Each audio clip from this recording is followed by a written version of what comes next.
Should Israel be doing more to allow food into Gaza? Say it. Should Israel be doing more to allow food into Gaza?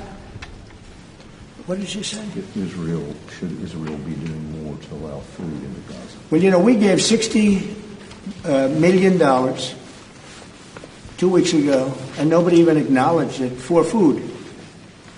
And it's terrible. You really at least want to have somebody say thank you. No other country gave anything. We gave $60 million 2 weeks ago for food for Gaza. And nobody acknowledged it. Nobody talks about it. And it makes you feel a little bad when you do that and, you have other countries not giving anything. None of the European countries, by the way, gave. Nobody gave but us. And nobody said, gee, thank you very much. And it would be nice to have at least a thank you.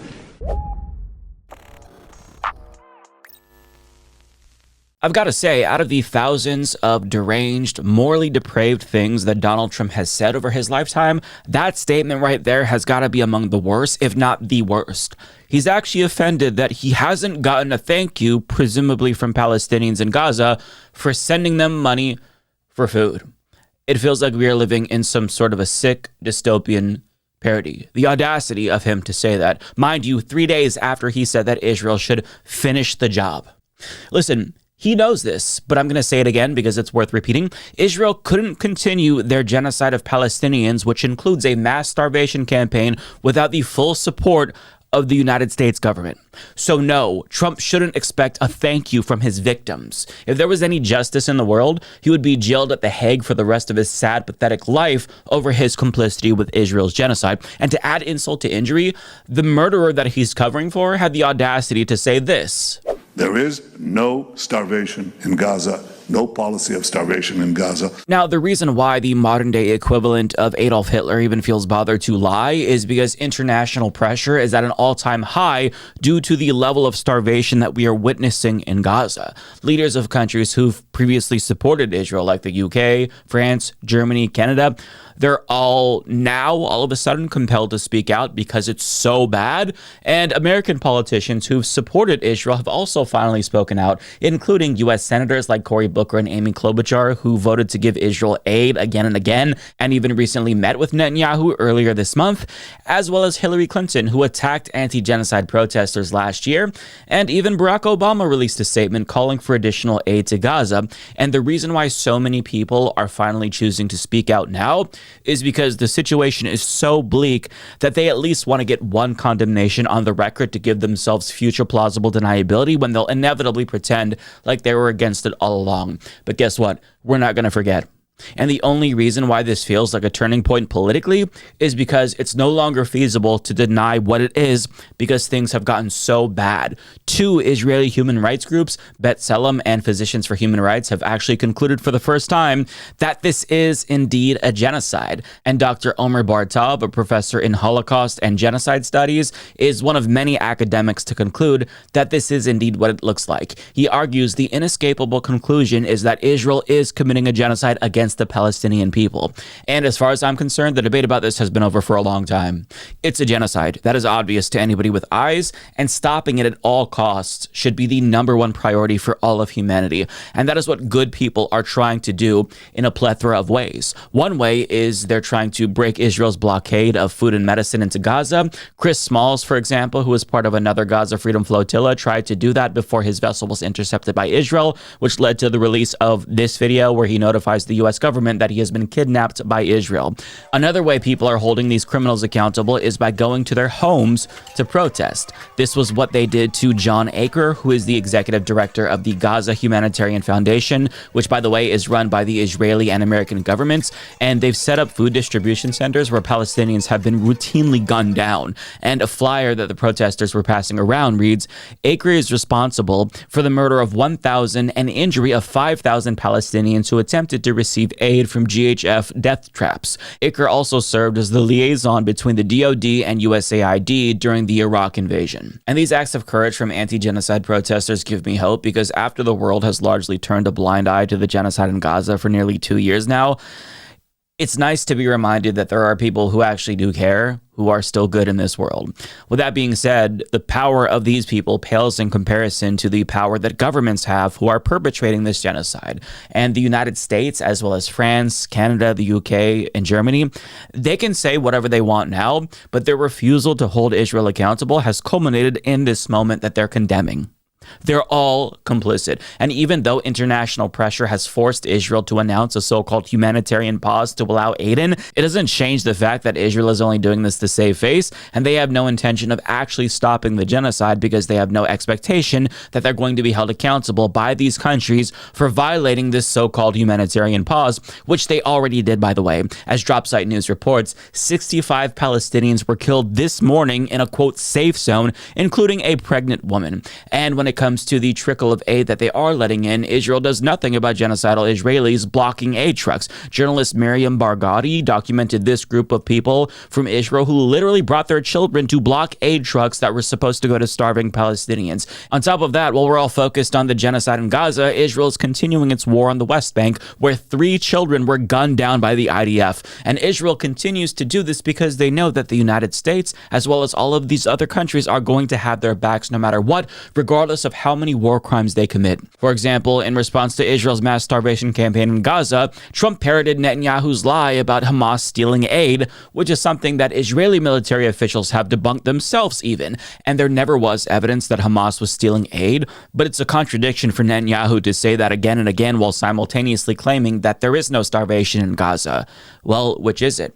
If you're going to blame Hamas, that's a tacit acknowledgement that Palestinians are starving, which also contradicts their claim that they've eradicated most of Hamas. But at this point, Israel has told so many lies in service of this genocide that some of their lies are contradicting other lies. But to make matters worse for Trump, he knows that Netanyahu is lying about there being no starvation in Gaza, but he won't do jack shit about it. He even tepidly pushed back on Netanyahu's lie about there being no starvation in Gaza as Politico reports, but made no threat to cut them off for starving Palestinians. He said, based on television, those children look very hungry, Trump said, but we're giving a lot of money and a lot of food, and other nations are now stepping up. He later added, some of those kids are... That's real starvation stuff. Trump appeared unnerved by the images he'd seen.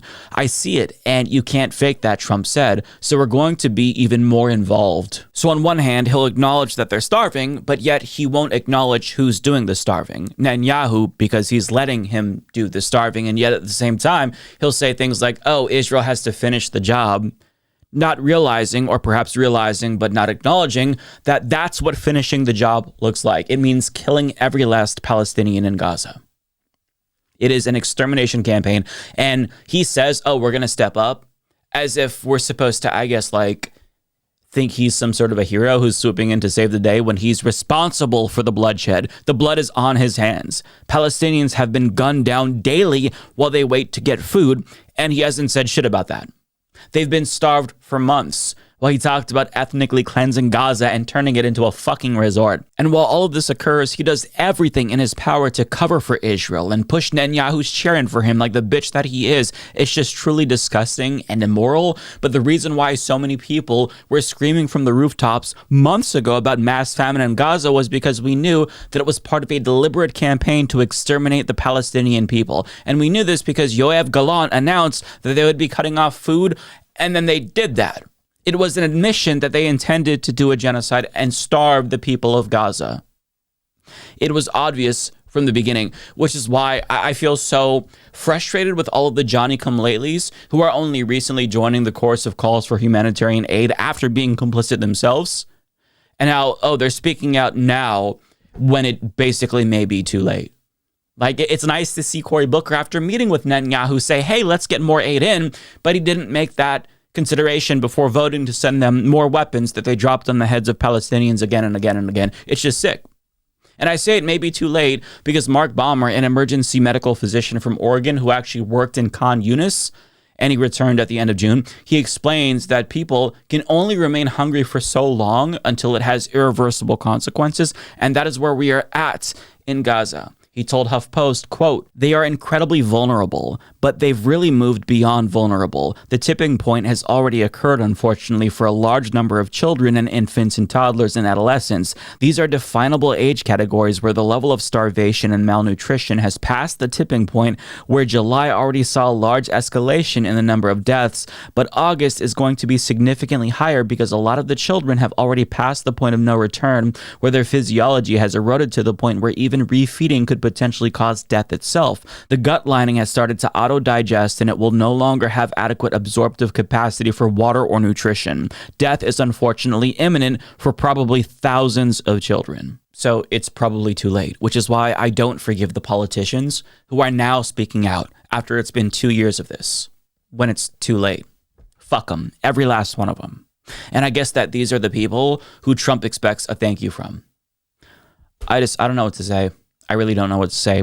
It is pain and suffering on a scale that is truly incomprehensible to the human mind. We are witnessing a modern-day Holocaust by a rogue country that's being armed, funded, and shielded by the United States government. This is being perpetrated, by the way, by our tax dollars. And listen, when this is all said and done, we're going to need new Nuremberg tribunals to hold all of the culpable parties responsible. And that includes, but is not limited to, Donald Trump, as well as Joe Biden. But our number one priority for the time being should be to stop the bloodshed.